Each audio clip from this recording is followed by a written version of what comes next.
विद्यापीठे औद्योगिक प्रशिक्षण संस्था बोर्ड इथून मी अनुराधा सावंत एम्प्लॉयबिलिटी स्किल या विषयावर बोलत आहे। आपला आजचा टॉपिक जो आहे तो आहे रोजगार क्षमता कौशल्य यांची ओळख म्हणजे इंट्रोडक्शन टू एम्प्लॉयबिलिटी स्किल। आता सर्वात आधी बघू आपण की एम्प्लॉयबिलिटी स्किल म्हणजे काय। तर एम्प्लॉयबिलिटी स्किल म्हणजे काय, सर्व जो काही इथून आयटीआय मधून जो पास होणारा विद्यार्थी आहे त्याच्यामध्ये कुठल्या कुठल्या स्किल आल्या पाहिजे आणि त्याचा त्याला भविष्यामध्ये उपयोग झाला पाहिजे, तर हेच आपण इथं बघू। आता एम्प्लॉयबिलिटी स्किल हा जो सब्जेक्ट आहे तो तीन शब्दांमध्ये सामावलेला आहे।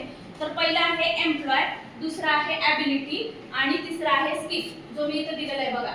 तर एम्प्लॉय याचा अर्थ आपण काय म्हणतो, रोजगार। वन बाय वन त्याचा आपण व्याख्या बघू।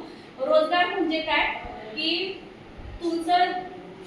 तुम्ही जे काही काम करता तर ते काम केल्यानंतर तुम्हाला जो काही मोबदला मिळतो, ज्याच्यासाठी तुम्ही काम करता त्याला आपण रोजगार असं म्हणतो।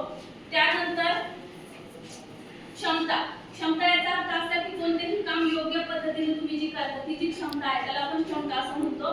आणि कौशल्य याचा अर्थ असा होतो की विशिष्ट काम योग्य पद्धतीने करण्याचे जे कसब तुमच्यामध्ये आहे त्याला आपण क्षमता म्हणतो। तर ह्या तिघांचं मिळून रोजगार क्षमता कौशल्य म्हणजे एम्प्लॉयबिलिटी स्किल हे तयार झालेलं आहे।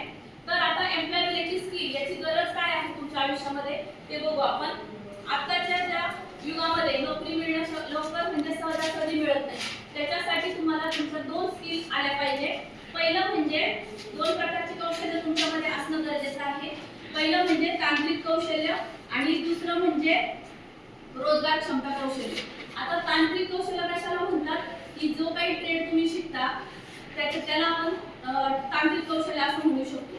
आणि दुसरं म्हणजे रोजगार क्षमता कौशल्य, जे मी तुम्हाला आता सांगितलं, त्याच्यामध्ये तुमच्या सॉफ्ट स्किल सुद्धा येतात, त्याच्यामध्ये वेगवेगळे प्रकार येतात।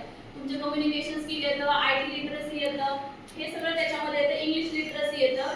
तर रोजगार क्षमता कौशल्य हे तुम्हाला तुमची नोकरी मिळण्यासाठी प्लस तुमची नोकरी आहे ती नोकरी टिकवण्यासाठी तुम्हाला मदत करते। आता रोजगार क्षमता कौशल्याचे महत्त्व बघा काय काय आहे। ह्याने तुम्ही व्यावसायिक कसं वागायचं किंवा तुमची नोकरी जी आहे ती कशी टिकवून ठेवायची, त्याचबरोबर एकत्रितपणे काम कसं करायचं, वेगवेगळ्या समस्या कशा ओळखायच्या, त्या कशा सोडवायच्या, त्याचबरोबर डिजिटल साक्षरता मिळवण्यासाठी एम्प्लॉयबिलिटी स्किल उपयोगात पडते। एक अर्थपूर्ण करिअरचा मार्ग शोधण्यासाठी सुद्धा एम्प्लॉयबिलिटी स्किल तुम्हाला गरजेची आहे।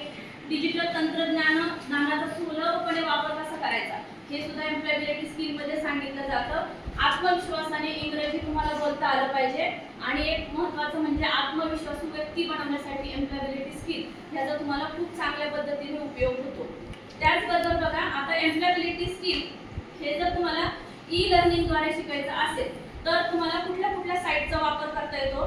पहिला आहे भारत स्किल पोर्टल, त्यानंतर ई स्किल इंडिया, असीम, त्याचबरोबर NSDC, निमी पोर्टल, NAPS पोर्टल, ह्या सगळ्या साईटचा वापर करून तुम्ही एम्प्लॉयबिलिटी स्किलचा अभ्यास करू शकता आणि ते जाणून घेऊ शकता।